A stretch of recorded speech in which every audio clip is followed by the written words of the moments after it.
All right, so now we're going to look at what's called band theory. So what we've done in the lecture so far is we've talked about atomic orbitals previously, AO. Then when atoms bond together, we form molecules, which lead to molecular orbitals, or MO. But what we're more interested in this class is a solid, right? Is a solid ceramic. And so to get from an isolated molecule, so it could just be two atoms, to a solid, we introduce what's called energy bands as a complement to molecular orbitals. And this is why we call it band theory. So basically, those electron energy bands have combined into a solid energy band. So that's kind of the progression that we're talking about here. So let's kind of visualize this. So 1 mole of an atom is 1 mole of an atom is 10 to the 23, right? Avogadro's number. So if we're dealing with, again, this is energy. These are just those energy level diagrams. So if we're looking at atomic orbitals for 3s and 3p, right, at the various energy levels we see, if they hybridize, they would form into sp3, right? So this is for silicon. So this is basically 1 mole of hybrid orbitals. So when that happens, when we have all of these hybrid orbitals, what happens when they bond is, again, we form bonding orbitals and anti-bonding orbitals. And because there are so many of these orbitals, right, 10 to the 23, we know from Pauli's exclusion principle, right, that electrons can't occupy the same energy state. So instead of being exactly the same energy state, they form a band, right? So here's one, then the next, and then the next, and then the next, and so we get a fairly thick band of all of these, 10 to the 23 orbitals, right? Because they can't occupy the same exact energy level. So we have this thick band of energy levels, and so that's why we kind of think of them as band instead of 10 to the 23 discrete orbitals. And so that's what we're going to look at with this section.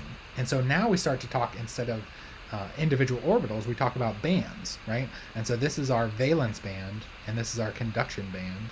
And how we define a metal, if you remember from various classes, is that we have a full valence band, and then we have a partially filled conduction band. So these electrons up here are free to move, right? They're delocalized. These are the ones that can move around, whereas the valence ones are localized to a given atom. So if an electron, so then if we look at an insulator, right, we have a full valence band and a empty conduction band. So there's no electrons that can move around and form electricity. So if an electron wants to free itself, it has to go over the gap between the valence and the conduction. And this is known as the band gap. And you'll usually see this written as capital EG for band gap. So that's the energy associated with how much energy it would take to liberate a valence electron to the conduction band. And so for insulators and semiconductors, we have to undergo this process for electrons to get into the conduction band. All right. So again, since we're talking about these molecular orbitals, if we're in that space instead of bands, we often refer to the highest occupied molecular orbital, HOMO, or the lowest unoccupied molecular orbital, LUMO. And so those are kind of the equivalents of our conduction and valence band in these cases. So essentially, the conduction band is the highest occupied, the valence band, and then the lowest unoccupied would be something like the conduction band. So that kind of gives you the space between for the band gap. So the separation between those two is the band gap. All right, so a little bit more about the band gap. I mentioned semiconductors very briefly, but we had insulators on the previous slide. Insulators and semiconductors are really the same thing. The main difference between the two is degree. So insulators have a very large band gap, over 3 electron volts. So that's the definition we're going to use. And then semiconductors have a much lower, so anywhere from very small, close to 0, up to 3, we define as semiconductors. So basically the main difference between semiconductors and insulator is the electron needs less energy to get to the conduction band.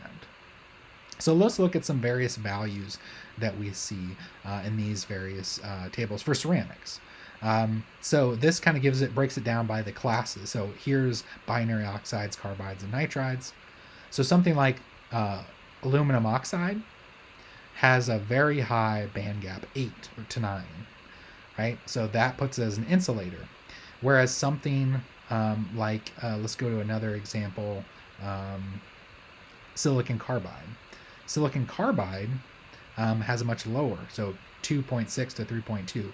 So that's in that range of semiconductors. And then we can look at various other materials, potassium chloride, sodium chloride. Those are both in the 7s, so they are insulators. And so you can kind of start to see which ones are semiconductors. So something like copper oxides down here, iron oxides tend to be on the lower end, and then fluorides much higher. So you can kind of get a feeling for which ones are semiconductors and insulators. All right, so the connection, if you're kind of wanting a kind of overarching theme here, is that if we look at the band gap and we want to sort of understand how band gap increases or decreases, it's actually related to covalency ionic character, right? We can actually model them and find that the band gap actually increases as the difference in electronegativities increases, right? So that would mean becomes more ionic. So lithium fluoride is a very ionic compound if you look at the electronegativities, and therefore, this is the difference here. And then the band gap is huge, right? 12.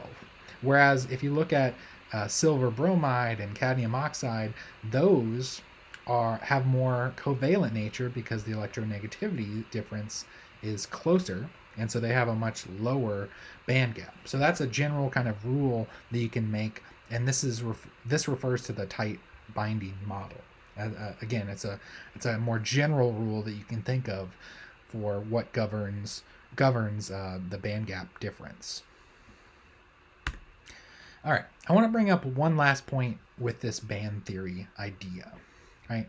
So again, this is the energy level diagram. We have an atom. It forms molecular orbitals, bonding, anti-bonding, and then it goes to a solid band. So this would be the bonding. This becomes the valence, and this becomes the conduction. But what I want you to kind of think about, and the difference here is the band gap Eg. But what I want us to think about now is nano-sized particles. So nano-sized, 10 to the minus 9, so much smaller than what we consider bulk material.